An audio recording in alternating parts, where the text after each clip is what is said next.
Hi, it's Sharona. You're watching Trans Family Voices.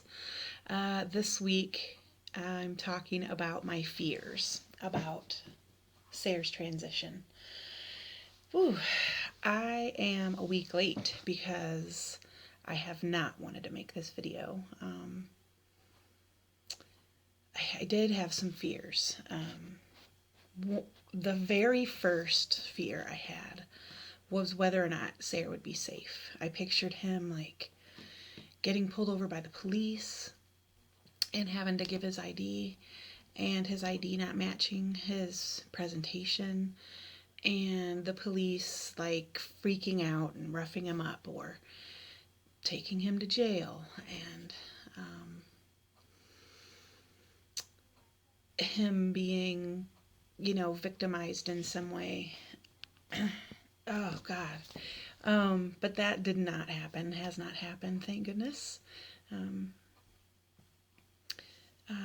Another fear that I had was around my identity. I identified as a lesbian, and I said many times, I'm a lesbian for a reason. I'm a lesbian for a reason.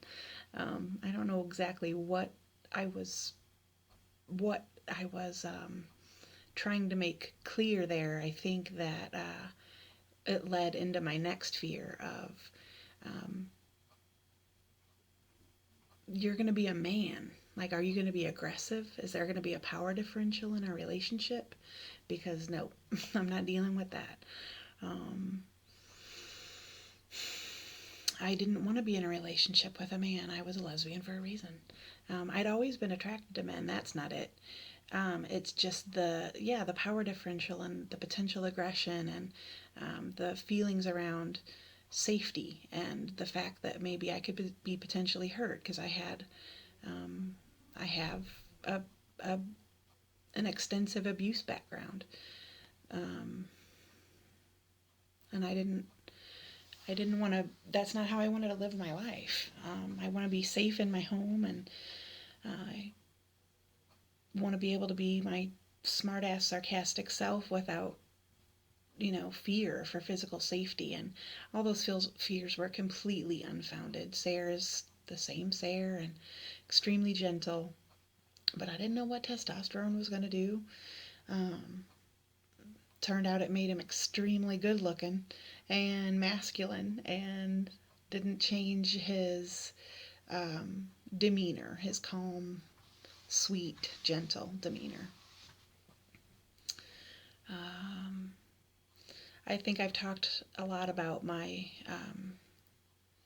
identity in terms of moving from lesbian to queer, and that's not just for him. Like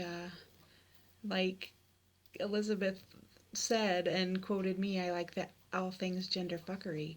I find myself very attracted to trans folks, and I had an attraction thing going with a person who my assumption was that they identified as female, and it turned out that they did not. So we joked that now I have a type. Um, so that's good times. And I embrace being queer. I'm not mourning the loss of my lesbian identity. I do feel that I'm made invisible because folks don't know when I'm walking with Sarah that, we're not a heterosexual couple. At the same time, people didn't identify me as a lesbian before, and I constantly outed myself, so it's probably not necessarily due to his transition. That was just another way I was going to be made to feel invisible.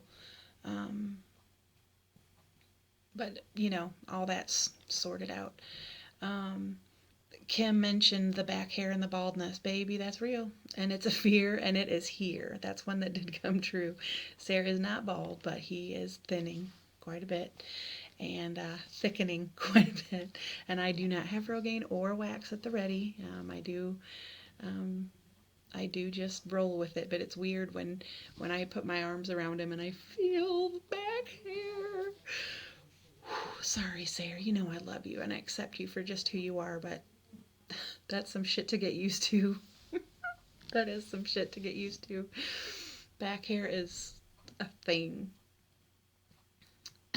God, I hate to end it on that, but I don't have anything else. Okay. Back hair is a thing.